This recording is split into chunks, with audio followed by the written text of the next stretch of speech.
Welcome to our channel. Today we how to configure Robinhood to automate stock buys step by step clearly. Open the Robinhood app on your device. Log into your account using your credentials. Navigate to the account tab located in the bottom right corner. Scroll down to find and select Settings. In the Settings menu, look for the Notifications section. Toggle on Notifications for price alerts, which will help you track your desired stock prices. Return to the main screen and select the stock you want to automate purchases for. Tap on the Trade button. Choose the Buy option to begin the purchasing process. Enter the amount you wish to invest in the stock. Scroll down and select Order Types. Choose Limit Order to set a specific price for your stock purchase. Input your desired purchase price and quantity. Set the duration for the limit order to determine how long it will remain active. Review your order details to ensure everything is correct. Tap on Buy to confirm your purchase setup.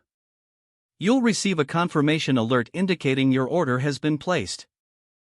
Monitor the performance of your stock through the app. If necessary, adjust your limit price or quantity based on market changes. By following these steps, you can effectively automate your stock buys on Robinhood. If the page does not load, refresh the browser or try again in a private or incognito window. Make sure you are using the correct email address, then retype it carefully to avoid small typos. If your password is not accepted, use the Reset option and create a new strong password you can remember. Check your spam folder for verification or security emails, then complete any requested confirmation steps.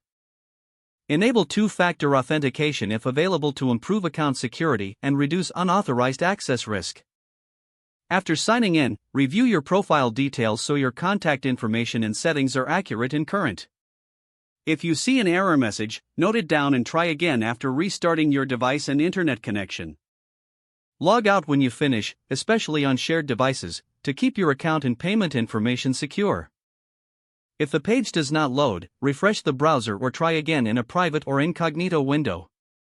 Make sure you are using the correct email address, then retype it carefully to avoid small typos.